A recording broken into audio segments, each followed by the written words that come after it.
शाहीनों ने हिसाब चुकता कर दिया। इंग्लैंड को दूसरे टी20 में 10 विकेटों से शिकस्त।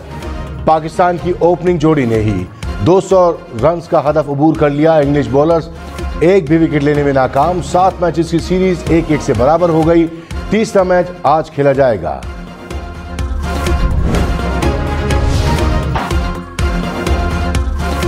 King Babar is back. Babar Azam की शानदार सेंचुरी। 66 गेंदों पर 110 रन बनाए, 11 चौके 5 छक्के लगाए। मोहम्मद रिजवान की मुसलसल तीसरी निस्फ सेंचुरी। 51 गेंदों पर 88 रन जोड़े, 5 चौके 4 छक्के लगाए। बाबर और रिजवान आगे सबसे आगे। सबसे ज्यादा सेंचुरी पार्टनरशिप्स का अपना वर्ल्ड रिकॉर्ड बेहतर कर लिया। टी20 में 7वीं बार सेंचुरी पार्टनरशिप कायम की। बाबर और रिजवान 200 रन की पार्टनरशिप बनाने वाली पहली पाकिस्तानी जोड़ी। 197 रन की अपनी ही पार्टनरशिप का रिकॉर्ड तोड़ डाला।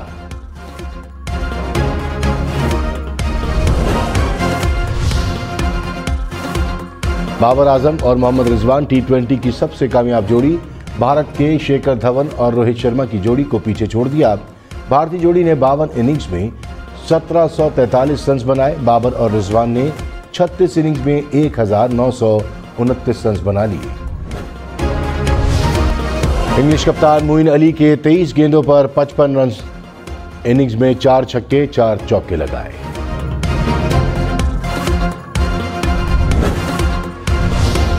बैन डक की भी धुआंधार बल्लेबाजी। 22 गेंदों पर 43 रन जोड़े, 7 चौके भी लगाए। बाबर आजम ने विराट कोहली को पीछे छोड़ दिया। बाबर के टी20 में 8000 रन मुकम्मल। कोहली ने 243 इनिंग्स में कारनामा सरअंजाम दिया। बाबर ने 217 इनिंग्स में 8000 रन बना लिए। बाबर और रिजवान की हदफ के ताक़ुब में सबसे बड़ी पार्टनरशिप। टी20 में हदफ का ताक़ुब करते हुए पहली बार 200 रन बनाए।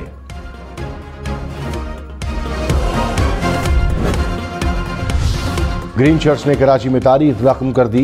इंग्लैंड को टी20 इंटरनेशनल में पहली बार 10 विकेटों से शिकस्त। इंग्लैंड 200 रन का हदफ देकर 10 विकेटों से हारने वाली पहली टीम भी बन गई।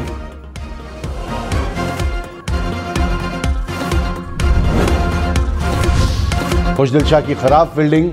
मोइन अली की शॉट को पकड़ ना सके और चौका करा दिया। अगली गेंद पर आसान कैच भी गिरा दिया।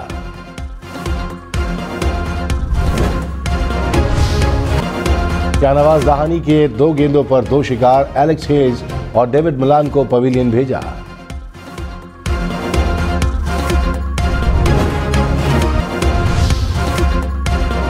वज़ीर आज़म शहबाज शरीफ की secretary general UN Antonio Guterres से मुलाकात। पाकिस्तान में सैलाब समेत बैन-अक़वामी सूरत हाल पर तबादला ख्याल। वज़ीर आज़म ने सैलाब से होने वाली तबाहकारी की ताज़ा तरीन सूरत हाल से आगाह किया। कहा सैलाब से निमटने के लिए अक़वाम मुत्तहिदा के बरवक्त किरदार को सराहते हैं। वज़ीर ख़ारजा बिलावल भुट्टो ने कहा कि सैलाब की सूरत हाल पर IMF से रिलीफ के लिए बात करेंगे। अपने लोगों के लिए इमदाद नहीं, इंसाफ की बात करूंगा। सैलाब से मुतासर इलाकों में वबाई अमराज फैलने का खदशा है। न्यूयॉर्क में काउंसिल ऑफ फॉरेन रिलेशन से खिताब। कहा मुतासरीन की इमदाद के लिए $30 अरब की जरूरत है। सैलाब से मुतासरा पाकिस्तान के लिए आलमी बिरादरी का ताउन नागुज़ीर है।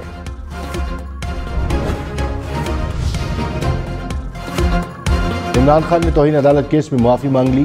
फर्द जुर्म न लगी। इमरान खान ने कहा अगर मौजूद जज महसूस करती हैं कि मैंने हद अबूर की है तो माफी मांग लूंगा। मेरा ज़रिए अदालत की खातून जज को धमकी देने का भी कभी इरादा नहीं था। बयान का मकसद कानूनी कार्रवाई की तरफ इशारा था। खातून जज के सामने जाकर वजाहत देने को तैयार हूं कि मैं या मेरी जमात जज के खिलाफ कोई कार्रवाई नहीं चाहती। इस्लामाबाद हाईकोर्ट ने तहरीरी फैसले में इमरान खान की माफी बज़ाहिर तसल्ली बख्श करार दे दी। बयान हल्फी जमा कराने की हिदायत। अदालत ने फर्द जुर्म के लिए इमरान खान को रोस्टम पर बुला लिया। इमरान खान ने बोलने की इजाजत मांगी। कहा अदालत को यकीन दिलाना चाहता हूं कि मुस्तकबिल में ऐसी कोई बात नहीं करूंगा जिससे अदलिया और बिलखुसूस मातहत अदलिया की वक़ार को ठेस पहुंचे। मेरा कभी भी अदालती कार्रवाई पर असरअंदाज होने का इरादा नहीं था और न ही अदालत के वक़ार और आज़ादी पर सवाल उठाने का इरादा था। अदालती कार्रवाई के दौरान एहसास हुआ कि शायद रेड लाइन अबूर कर ली है। इमरान खान ने अदालत में कहा, इनकी 26 साल जिद्दोजहद कानून की बालादस्ती, अदलिया की आज़ादी और एहतराम के लिए है। इनके सिवा कोई भी सियासी रहनुमा जलसों में कानून की बालादस्ती के लिए बात नहीं करता। अदालत को मुतमईन करने के लिए कोई भी ऐसा कदम उठाने को तैयार है जिसे अदालत जरूरी समझती है। इमरान खान ने कहा, पेशियां भुगत रहा हूं, ट्रेंड हो जाऊंगा, माफिया के खिलाफ जंग लड़ रहा हूं, जिससे जंग नहीं लड़नी वो पाकिस्तान की अदलिया है। इमरान खान ने कहा, मुल्क पर कब्जा करने वाले निजाम से फायदा उठा रहे हैं, कानून बनाकर खुद को अरबों रुपए के करप्शन केसेस से निकाल रहे हैं। इनका हुकूमत में आने का मकसद अपनी चोरी बचाना था। जब समझूंगा कि कारकुन तैयार हैं तब लॉन्ग मार्च की कॉल दूंगा। 25 मई को हमारी तैयारी नहीं थी, अब तैयारी से आएंगे। शहबाज शरीफ और राना सनाउल्लाह को फिक्र करनी चाहिए। राना सनाउल्लाह इस्लामाबाद में छुप नहीं सकेंगे। अवाम ने 5 साल के लिए मुंतखब किया, पार्लियामेंट में अपना किरदार अदा करें। चीफ जस्टिस उमर अता बंदियाल की इस्तीफों की मंजूरी से मुताल्लिक केस में रिमार्क्स। कहा, करोड़ों लोग इस वक्त सैलाब से बेघर हो चुके हैं। मुल्क की माशी हालत देखें, अंदाजा है 123 नशिस्तों पर ज़िमनी इंतखाबात के क्या अखराजात होंगे। स्पीकर का अपना तरीक़ाकार है, हम कैसे मुदाखलत कर सकते हैं। बज़ाहिर स्पीकर के इख्तियार में मुदाखलत से आर्टिकल 69 मुतासिर हो सकता है। फवाद चौधरी ने कहा, इलेक्शन पर अखराजात से कहीं बड़ी कीमत हम इलेक्शन न होने की दे रहे हैं। रजीम चेंज ऑपरेशन के बाद सिर्फ करेंसी के ज़मन में 5 अरब डॉलर्स का नुकसान हुआ। अवाम मौजूदा असम्बली को नुमाइंदा नहीं समझते। 5 साल असम्बली की मुद्दत है, लेकिन इससे पहले तोड़ी जा सकती है। ज़िमनी इंतखाबात में सरकारी वसाइल और हेलीकॉप्टर के इस्तेमाल का केस। इलेक्शन कमीशन का इमरान खान को दोबारा नोटिस जारी करने का हुक्म। वज़ीर आला खैबर पख्तूनख्वा ने मोहलत मांग ली। मेंबर इलेक्शन कमीशन ने कहा, हम एक नहीं हर हल्के की खिलाफ वर्जी देखेंगे। केस 3 अक्टूबर तक मुलतवी। वज़ीर आज़म शहबाज शरीफ से यूरोपीय यूनियन की सदर की मुलाकात। माइक्रोसॉफ्ट के बानी बिल गेट्स भी वज़ीर आज़म से मिले। पाकिस्तान में सैलाब से तबाही और मौसमियाती तब्दीलियों पर तबादला ख्याल। वज़ीर आज़म ने मुतासरा ख़वातीन और बच्चों की हालत इज़ार से आगाह किया। शहबाज शरीफ ने कहा, पाकिस्तान सैलाब की तबाहकारियों का सामना कर रहा है। ख़वातीन और बच्चों की फरियाद पर अक़वाम मुत्तहिदा को तवज्जो देने की ज़रूरत है। सैलाब ज़दगान की हालत उजागर करने पर अमरीकी सदर जो बाइडन का मशकूर हूँ।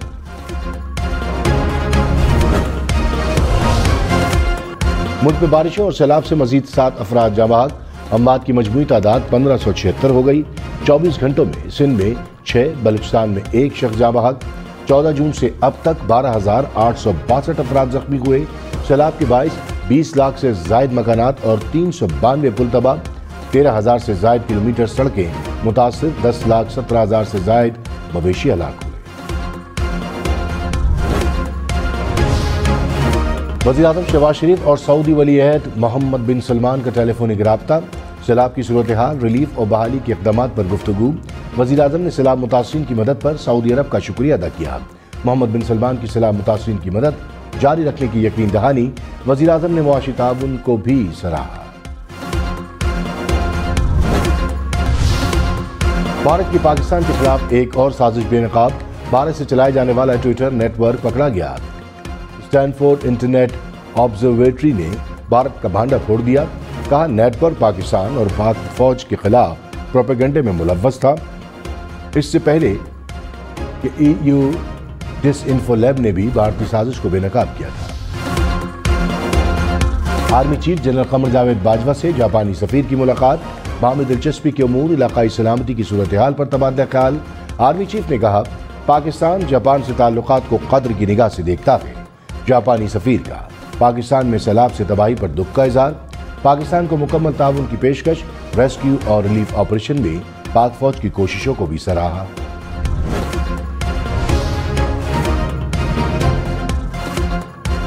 चिली की व्हेल, युगांडा का गोरिल्ला और चीते की फैमिली। दुनिया की बेहतरीन ब्लैक एंड व्हाइट तस्वीरों का ऐलान। इंग्लैंड के हाइकिंग रोड के ऊपर मंडलाते बादल। यूरोप के अल्पाइन मेडोज और स्लोवेनिया का चर्च भी शामिल। इक्वाडोर